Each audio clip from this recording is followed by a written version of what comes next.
Parts of Lincoln County remain under a flood warning until tomorrow due to flooding from the Licking River. Areas across the county are under more water than usual. 10 TV's Carla Rogner is live in Newark and learned how some residents are being impacted. Carla?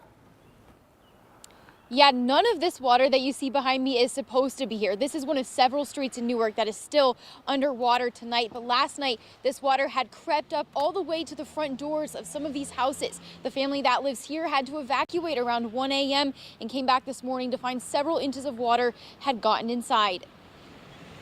Looks like it's been pretty high. Please be careful over it. It's a little slippery. Chrissy and her family's Newark home is covered in mud again.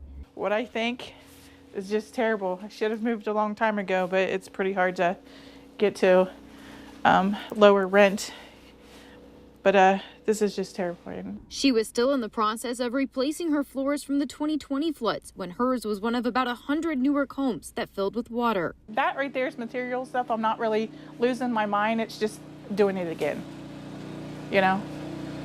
First time I lost all my family pictures and stuff that we had everywhere. I had shelves and family pictures. This time I knew for sure not to have anything lower down. Her front yard is still under at least several inches of water. But late Tuesday night, she watched as it got closer and closer to her front door, then decided to take her family to a motel for safety. But once it got here and stuff, it was time for us to go. The rushing Licking River is the culprit for this mess. Newark has taken precautions to prevent flooding, like closing the floodgate in the city's Little Texas neighborhood. There were mitigation measures put in place after the '59 flood when the Army Corps of Engineers did a project to build up those dams along that roadway into Little Texas on Ohio Street. So, yeah, there's some stuff that's been done, but there's always more to do. In Chrissy's neighborhood, there's not much they've been able to do to prevent flooding. She says last time it took months to clean up.